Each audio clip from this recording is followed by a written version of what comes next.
അച്ഛ, ഞാനിപ്പോൾ കപ്പലിൽ കയറും, പിന്നീട് വിളിക്കാം.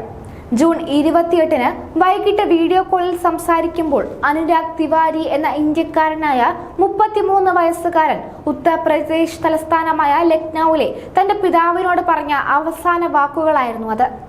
അടുത്ത ദിവസം രാവിലെ ഈ മറൈൻ എഞ്ചിനീയർ പുതിയ ദൗത്യം ആരംഭിക്കുന്നതിനായി ദുബായിൽ നിന്ന് ഷാർജയിലേക്ക് പോയി. യാന 505 എന്ന വാണിജ്യ കപ്പലിൽ ജോലിക്കായി കയറിയ അനുരാഗിന്റെ മരണവാർത്തയാണ് അന്ന് വൈകിട്ട് കുടുംബത്തെ തേടിയെത്തിയത്.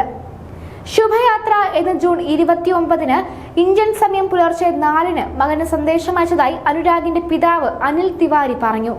അവൻ ഉടൻ തന്നെ മറുപടി നൽകി. അതുകൊണ്ട് അവൻ ഉണർന്നിരിക്കുകയാണെന്നും പോകാൻ തയ്യാറെടുക്കുകയാണെന്നും എനിക്കറിയാമായിരുന്നു.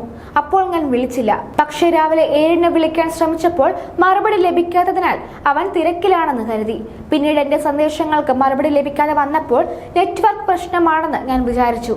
രാത്രി 9:38-നാണ് അനുരാഗ് മരിച്ചുവെന്ന ദുഃഖവാർത്ത കുടുംബത്തെ തേടിയെത്തിയത് എന്ന് പിതാവ് പറയുന്നു.